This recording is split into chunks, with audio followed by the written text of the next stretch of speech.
हाय दोस्तो, मी पुन्हा एकदा आपलं अहिरी समाचारमध्ये स्वागत करतो। राज्य शासनाने नुकतेच शेतीवर बांधकाम करण्यासाठी जो येण्याची अट होती नॉन ॲग्रिकल्चर अकृषक ती रद्द करण्यात आली। आता सदर शेतीवर कशा प्रकारे बांधकाम करण्यात येईल, काय अटी असतील, प्रक्रिया काय असेल ते ऐका। शेतीच्या जमिनीवर घर किंवा कुठलंही बांधकाम करायचं असेल तर त्यासाठी अकृषक वापरासाठीची म्हणजेच एनए परवानगी घेण्याची अट रद्द करण्यात आली आहे। राज्य सरकारनं याबाबतचा शासन निर्णय जारी केला आहे।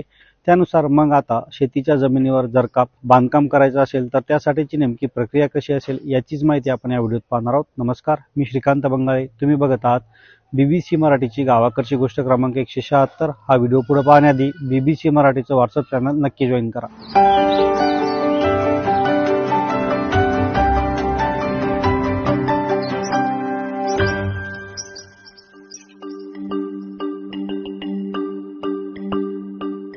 सर्वसाधारणपणे जमिनीचा वापर हा शेतीसाठी केला जातो, पण बिगर शेतीच्या कारणांसाठी जर का जमिनीचा वापर करायचा असेल म्हणजेच निवासी, औद्योगिक किंवा वाणिज्यिक कारणांसाठी वापर करायचा असेल तर यासाठी कायदेशीर परवानगी घ्यावी लागते।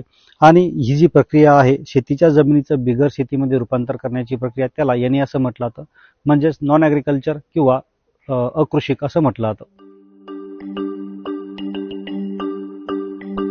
शासनाच्या नवीन धोरणानुसार जर का तुम्हाला शेतजमिनीवर बांधकाम करायचं असेल तर त्यासाठी एनएची सनद घ्यायची कोणतीही आवश्यकता भासणार नाहीये। राज्याच्या कृषी क्षेत्राचं अकृषिकमध्ये रूपांतर करताना एनए परवानगीची अट रद्द करण्यात आली, ही एक महत्त्वाची सुधारणा आहे। त्यानंतर अकृषिक जागेवर बांधकामासाठी जिल्हाधिकारी यांच्याकडून स्वतंत्र बांधकाम परवानगी घेण्याची आवश्यकता राहणार नाहीये। आणि तिसरं म्हणजे नगर रचना विभाग आणि स्थानिक प्राधिकरणानं दिलेली बांधकाम नकाशा परवानगी हीच एनए परवानगी म्हणून ग्राह्य धरली जाईल। म्हणजेच तुम्हाला नगर रचना विभाग आणि स्थानिक प्राधिकरणानं बांधकाम जो नकाशा दिला आहे त्या नकाशालाच एनएची परवानगी म्हणून ग्राह्य धरला जाईल आणि तुम्हाला तुमचं बांधकाम पूर्ण करता येईल। पण आता तुमच्या मनात हा प्रश्न नक्कीच आला असेल की एनएची अट रद्द करण्यात आली तर मग बांधकाम परवानगी कशी मिळणार, तर त्याचे जे काही टप्पे आहेत ते आता पाहूयात। बांधकाम परवानगीसाठी अर्जदाराला महाराष्ट्र प्रादेशिक नियोजन व नगर रचना अधिनियम यांनी निश्चित केलेल्या संबंधित प्राधिकरणाकडे अर्ज करावा लागेल। संबंधित जमीनधारक असा अर्ज नगरविकास विभागाने विकसित केलेल्या बिल्डिंग प्लॅन मॅनेजमेंट सिस्टीम म्हणजेच BPMS किंवा ऑटो डिस्चार्ज द्वारे ऑनलाईन अर्ज करू शकेल। अकृषक वापराकरता परवानगी देताना सदर जमीनधारकाकडून एकरकमी रूपांतरण अधिमूल्य म्हणजेच कन्व्हर्जन प्रीमियम भरून घेण्यात येईल आणि मग संबंधित जमीनधारकास बांधकामाची परवानगी देण्यात येईल। आता हे एकरकमी रूपांतरण मूल्य म्हणजेच कन्व्हर्जन प्रीमियमची रक्कम किती असेल तर भूखंडाच्या क्षेत्रफळानुसार म्हणजेच किती क्षेत्रफळावर त्याला ते बांधकाम करायचं आहे त्या भूखंडाच्या क्षेत्रफळानुसार ही रक्कम आकारली जाईल।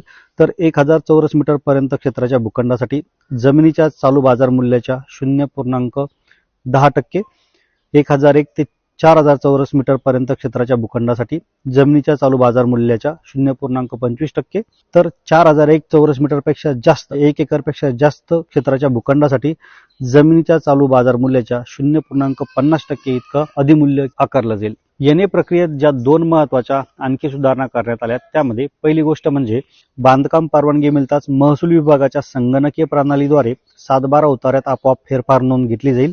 आणि दुसरं म्हणजे 10 फेब्रुवारी 2024 पासून म्हणजे ज्या दिवशी हा एनए प्रक्रिया सुधारणा करण्याचा शासन निर्णय निर्गमित झाला त्या दिवसापासून बिनशेती झालेल्या मिळकतींवर दरवर्षी आकारला जाणारा अकृषिक कर रद्द करण्यात येईल। असा कोणताही अकृषिक कर आकारण्यात येणार नाही।